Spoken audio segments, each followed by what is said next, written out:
आणि आता सविस्तर बातमीपत्राच्या सुरुवातीला मोठी बातमी पुण्यातील नामांकित दीनानाथ रुग्णालयाचा मुजोरपणा समोर आलाय। प्रसूतीसाठी आलेल्या महिलेच्या कुटुंबियांकडून रुग्णालय प्रशासनानं 10 लाखांची मागणी केली। यानंतर तनिषा भिसे यांचे पती सुशांत भिसे यांनी 2.5 लाख भरतो पण तुम्ही उपचार सुरू करा अशी विनंती केली, पण तरीही रुग्णालयाने त्यांना दाखल करून घेतलं नाही आणि यावेळी दुसऱ्या रुग्णालयात नेत असताना तनिषा भिसे यांचा दुर्दैवी मृत्यू झाला। तनिषा भिसे यांचे पती सुशांत भिसे भाजप आमदार अमित गोरखे यांचे स्वीय सहाय्यक आहेत। अमित गोरखे यांनी देखील रुग्णालय प्रशासनावर या प्रकरणी आरोप केले। या सगळ्या आरोपांवर दीनानाथ रुग्णालय अंतर्गत चौकशी करणार आणि सरकारला या प्रकरणी अहवाल देणार आहे अशी माहिती रुग्णालय प्रशासनाकडून देण्यात आली आहे। दरम्यान या प्रकरणी आमदार अमित गोरखेंकडून रुग्णालयाविरोधात गुन्हा दाखल करण्याची मागणी करण्यात येते आणि त्यासाठी ते आता अलंकार पोलीस स्टेशनमध्ये दाखल झाले।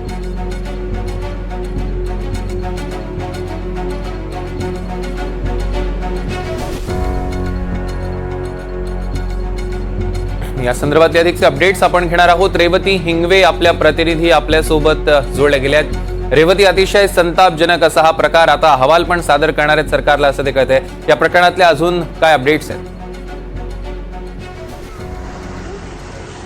नक्कीच सौरभ, आपण जसं बघितलं की दीनानाथ मंगेशकर रुग्णालयाच्या हलगर्जीपणामुळे एक गर्भवती महिलेचा मृत्यू झालेला आहे। खरं तर जेव्हा ती ट्रीटमेंट घेण्यासाठी तिकडे दाखल झालेली होती तेव्हा तिला सांगण्यात आलेलं होतं की तुम्ही 20 लाख रुपये भरा। खरं तर ती जुळ्या मुलांना जन्म देणार होती, 7 महिन्यांची ती गर्भवती होती आणि त्यानंतर जेव्हा रुग्णालयातून सांगण्यात आलं की तुम्ही पैसे पहिले भरा आणि त्यानंतरच उपचार होईल, त्याशिवाय उपचार होणार नाही आणि जर पैसे नसतील तर ससून सारख्या रुग्णालयात तुम्ही दाखल व्हा, हा सगळा प्रकार झाल्यानंतर त्या महिलेचा मृत्यू झाला। आणि आत्ता अमित गोरखे जे भाजपचे आमदार आहेत त्यांनी आता अलंकार पोलीस चौकीमध्ये येऊन असं देखील निवेदन दिलेलं आहे की लवकरात लवकर या रुग्णालयावरती गुन्हा दाखल करण्यात यावा आणि त्याचा जो अहवाल आहे तो सादर करण्यात यावा। आणि आत्ताची लेटेस्ट अपडेट अशी आहे सौरभ की आत्ता महिला आयोगाने सुद्धा याची दखल घेतलेली आहे। याबद्दलचं ट्विट देखील एक्सवरती राज्य महिला आयोगाच्या अध्यक्ष रुपाली चाकणकर यांनी केलेलं आहे। त्यांनी असं देखील आवाहन केलेलं आहे की लवकरात लवकर या रुग्णालयावरती कारवाई झाली पाहिजे आणि याचा अहवाल लवकरात लवकर राज्य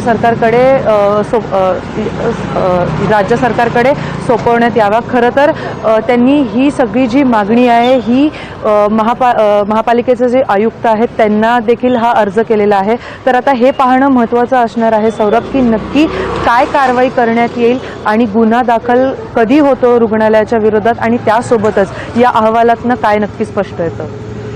निश्चितच रेवती, ह्या संदर्भातले अधिकचे अपडेट्स आम्ही तुमच्याकडून घेऊ। तुर्तास धन्यवाद। दरम्यान भिसे कुटुंबियांनी या सगळ्या संदर्भात नेमकी काय प्रतिक्रिया दिली आहे बघूया। मग त्यांच्या केबिनमध्ये गेल्यानंतर चेक केल्यानंतर डॉक्टर बोलले की 20 लाख रुपये लागतील भरण्यासाठी।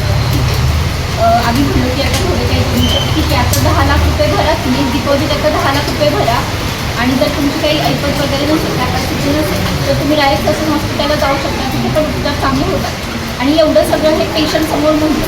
पेशंटचा BP आधीच हाय होता, 150, 100, 160, 100 असा होता।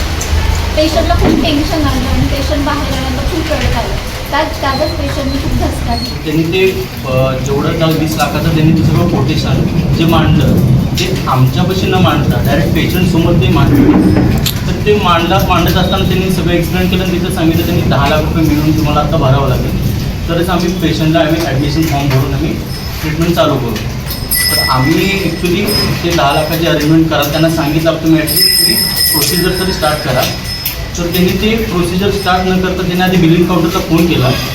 ते बिलिंग काउंटरला आमचे 1-2 जण तिथे उभे होते।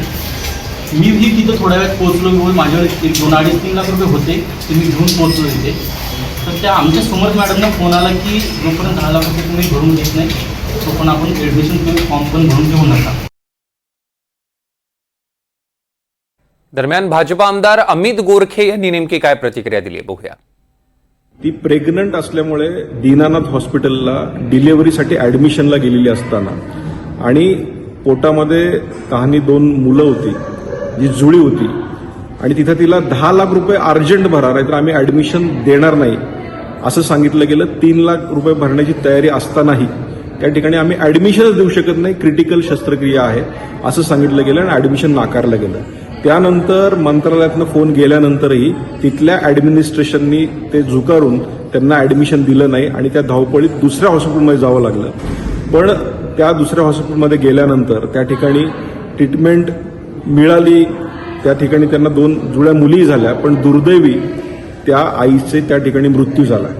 मला हे सांगायचं की दीनानाथ हॉस्पिटल हे खऱ्या अर्थानं गरिबांसाठी आणि ट्रस्ट म्हणून चालवलं जातं, पण अशा प्रकारचा अत्यंत गंभीर गुन्हा ह्या हॉस्पिटलनी केलेला आहे आणि अशा अनेक तक्रारी ह्या आलेल्या आहेत आणि हे जर माझ्या स्वतःच्या PA बरोबर होत असेल तर अत्यंत दुर्दैवी घटना आहे. त्यामुळे येणाऱ्या अधिवेशनामध्ये नक्की हा विषय आम्ही मांडणार आहोत. आणि तर या सगळ्या प्रकरणामध्ये सुषमा अंधारेंनी काही गंभीर आरोप केले आहेत. बघूया. मंत्रालयातनं फोन आल्यानंतर सुद्धा मंगेशकर रुग्णालयाला जराही पाजर फुटला नाही किंवा थोडेही मानवीय दृष्टिकोनातून का होईना, पण आपण एका प्रसूतीच्या वेदनेने विव्हळत असणाऱ्या तरुणीला दाखल करून घेतले पाहिजे असे वाटले नाही. इतका उद्दामपणा, इतकं निर्ढावलेपण तेव्हाच येऊ शकतं जेव्हा सत्ताधाऱ्यांचं राजछत्र भरभक्कम पाठीशी असतं. आणि दीनानाथ रुग्णालयाच्या बाबत तर अशा असंख्य तक्रारी होऊनही रुग्णालय मोठ्या दिमाखात उभं आहे. रुग्णालयाला मिळणारी जागा, मिळणारे प्रिव्हिलेज हे सत्ताधाऱ्यांमुळे आहेत, हे वेगळं सांगायला नको. दरम्यान सगळ्या आरोपानंतर रुग्णालय प्रशासनानं काय म्हटलंय बघूया. मी प्रथम सांगू इच्छितो की दीनानाथ मंगेशकर हॉस्पिटल या पूर्ण प्रकरणाची माहिती घेऊन शासनाकडे त्याचा संपूर्ण अहवाल चौकशीसाठी पाठवणार आहे. आत्ता जे माध्यमातून जे समोर आलेलं आहे ते पूर्ण अर्धवट आलेलं आहे.